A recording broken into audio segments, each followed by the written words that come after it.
নারীদের তিনটি ভুলের কারণে নামাজ কবুল হয় না, তাদের সারা জীবনের নামাজ বরবাদ হয়ে যায়।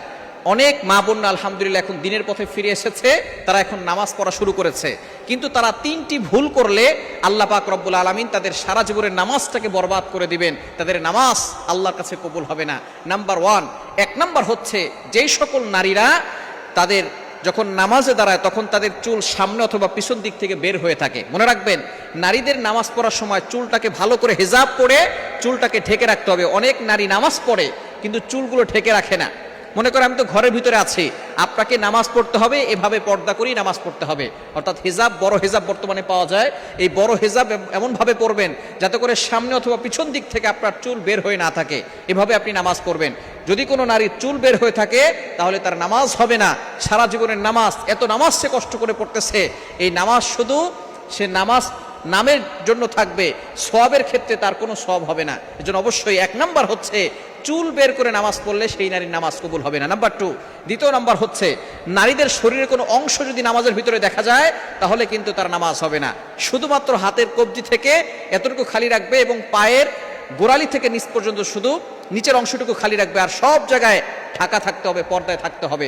অনেকে শাড়ি পরে নামাজ পড়ে, যার কারণে পেটের অংশ দেখা যায়, পিঠের অংশ দেখা যায়। এভাবে নামাজের দাঁড়ালে তাদের নামাজ কবুল হবে না, তাদের নামাজ আল্লাহ পাক রব্বুল আলামিন কবুল করবেন না, অ্যাকসেপ্ট করবেন না।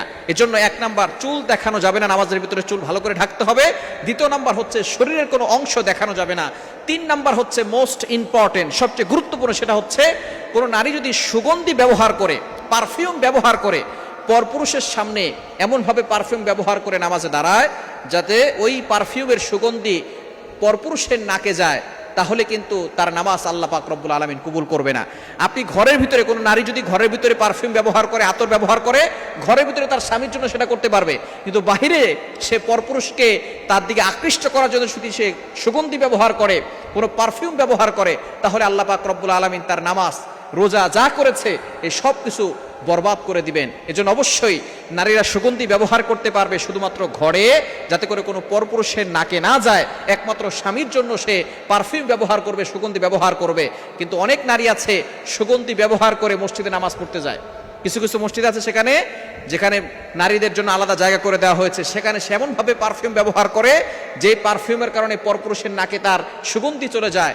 এরকম সুগন্ধি যদি পরপুরুষের নাকে যায়, আল্লাহ পাক রব্বুল আলামিন তার নামাজ কবুল করবে না। এজন্য অবশ্যই নারীরা নামাজের ক্ষেত্রে এই তিনটি বিষয়ে খেয়াল রাখবে।